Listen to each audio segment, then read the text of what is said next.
Well, welcome! Today, it's April Fool's. Way back in the day, I used to do a little April Fool's joke of my own. This is not one such video. Today, I'm covering what ArenaNet and the Guild Wars community in general did for April Fool's 2020, which did include some in-game changes and some of their fun joke patch notes, which usually I get a hell of a kick out of. They've been doing joke patch notes for years now. Even back during Guild Wars 1, you could look at a supposed game update and it'd have all these hilarious supposed changes that were completely antithetical to the game's nature or whatnot. So we'll just run through what the devs did. Also, some other stuff. I, for example, got rickrolled today. Somebody made a fake Guild Wars 2 channel with a supposed trailer for the next update, and it was a rickroll. Some of you guys might think that's a little uninspired, sure, but to me, that's kind of like the classic way of pranking someone around a video game on April Fool's itself. The Guild Wars 2 wiki did a little thing with a program that supposedly allows you to earn in-game rewards and level up your contributor status just by browsing. So now you can get all the prestige of actually helping one of the best video game wikis without even doing anything, which is what 99% of us are like. And they even suggest you'll get in-game rewards from leveling up here. That apparently a lot of people got caught by. About 500 new accounts signed up. I think a lot of people don't expect the wikis to do their own April Fool's jokes, but they often do. They're often pretty good. They have to be kind of minor, though, because, you know, people all get cramped out on April Fool's because you've got ArenaNet themselves doing their own thing. If you're going to go for your own April Fool's, it's kind of got to sit alongside that and not get swarmed down. I think, yeah, supposedly even the alternate language wikis did their own April Fool's, which is pretty amazing. But yeah, so those are just some extra little things. Let's get in on what ArenaNet did first. What you're looking at in game, you get mailed with a tonic that says meow meow meow meow meow, was sent to you by some great, you know, cat leader. And when you consume this, it's a nourishment that will last an hour. You get 9 of them, so you get 9 hours, 9 lives. And while you're under its effect, it's a little bit like when you would drink, say, a bobblehead tonic, or when we had the airplane tonic and it changed, you know, the color grading of the whole game, that now you will see special things while it's on. The special things you see and hear are cats everywhere. So while under the effects of this nourishment, cats keep getting summoned around you and you hear them like meowing in the distance. And if you walk over to one of these weird, mysterious, ephemeral cats, they'll disappear before you, but give you might. So if you just stand around, I've noticed, someone in one of the map chats while I was logged in today said if you kneel, you get kittens at your feet. I didn't quite experience that. But if you just stand around, loads of cats will swarm near you. And then the first time you move, you'll, so to speak, collect them all, instantly give yourself 25 might, and go about doing whatever you want. So it's kind of funny that this is a bit of a joke about seeing cats everywhere, but also you can get 25 might today for as long as you want. Well, sort of. I mean, if you play more than 9 hours, you're going to run out of tonic.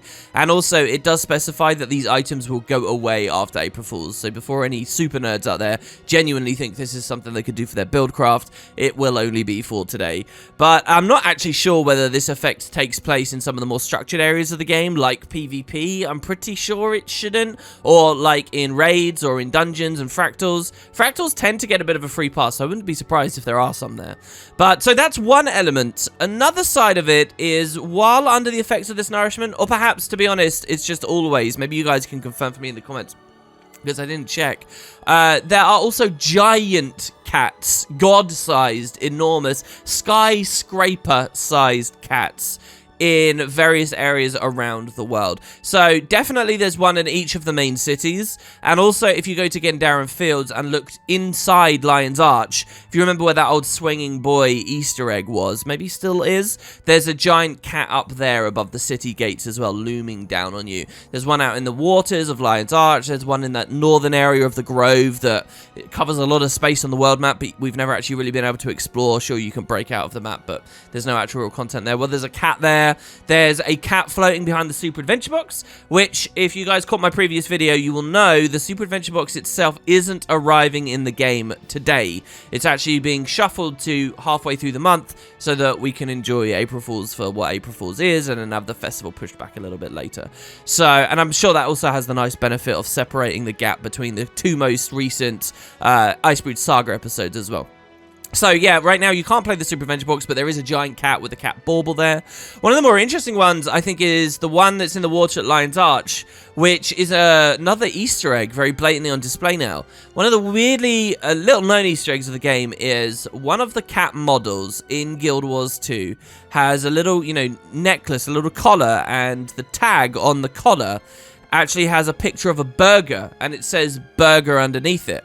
Now, at the normal default scale for that cat, the size of that asset is so small, it's almost impossible to see. You'd have to really work to zoom in and look and figure out this is burger. And it's a reference to, the whole idea of the burger cat, which I'm sure many of you guys aren't even aware of now that we're in the year 2020. But that was a little reference, a little Easter egg reference in Guild Wars 2. Now, you can see this giant god-sized version of the burger cat, and it's really easy to see the tag on the collar. So that's kind of a fun little thing that you can notice. The one in the Black Citadel is wearing a witch's hat. And in general, the footage in the background, I'll be walking around showing you guys. I'm not sure whether there's more, like maybe there's one at Fort Trinity. I never thought to check. You guys can let me know if I've missed any. Because there are a lot of cat varieties. One of the other places I think could be quite interesting today is the home instance. Since that place by default is swarmed by cats if you've played all the content. And surely they'd think to do something with that. Anyway, let's have a look now at the patch notes. So this is not a real patch, and the changes that are being described here are not reflected in game. It's for the jokes and the funsies. I don't know whether me reading this out would kill it. In fact, I have to be honest, I love these, and I've read many of them. I can't remember how many videos I've ever done on the April Fool's patch notes, or if I just told you guys to go read them on your own time. Because, I mean, I'm not going to offer any real commentary here. I'm not going to review to you whether this stuff is funny. You'll know for yourselves. There we go. So, Living World. The Sunbeam Throne reaches out to the heroes of Tyria. A mysterious letter in an unknown language has been sent to the commander. What perilous yet entirely optional distractions await our hero for the week of April 1st to April 7th? Oh, this is going on for a whole week. This is actually talking about the thing I've spent most of the video on so far. Yeah, and it is a bit of a mysterious letter because it just cuts off the idea of who sent it. Also, I'm not sure what the reference to the Sunbeam Throne is. Maybe that's a reference to something you guys will get. But I'm not entirely sure myself.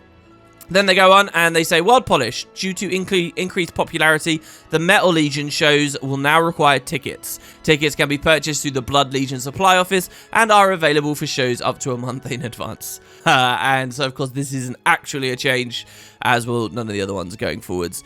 General, bosses in the open world now add the second or junior and so on to their names when respawning to make clear the enemies didn't just magically return to life. I remember very clearly an interview before the game came out, the devs talking about this exact topic and how they had to be quite generic with the boss and enemy names just so that it wouldn't feel weird that bosses are returning. I wonder whether these days they still pay mind to that or something like a second or junior thing would be worthwhile.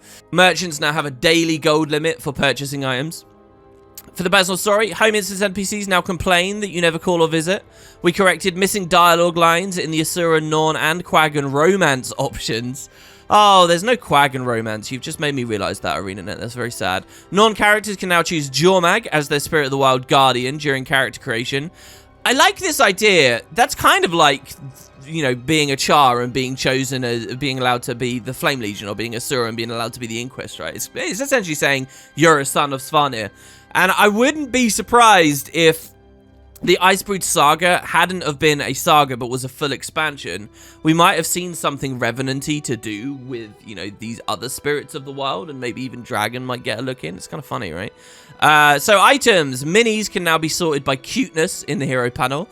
And that's funny. I've actually always been tempted to do a video for you guys. Or not always, recently, most recent couple of years, of ranking minis and ranking tonics as well for what it's worth, as to, which are the best. And I think cuteness would be a factor you could rate them by. The mostly digested boots can now be consumed to fully digest them, I suppose. They've got profession balance. These bits are usually the most funny. Back in the Guild Wars 1 days, balance was, even in Guild Wars 2, balance is a huge part of the game and the discussion, obviously. But in Guild Wars 1, I feel like it was even more so. Because obviously all monsters use those skills too. And there were more PvP leanings. This game's not really leaning on that much. So anyway, general, all professions now have a unique reaction skill that appears for a fraction of a second during certain events. The window of time for clicking the reaction skill is decreased based on account age, because OG players should be really good at the game by now. It's funny and ridiculous and stupid and would never work in Guild Wars, but it is interesting to wonder what kind of game could embrace design like that.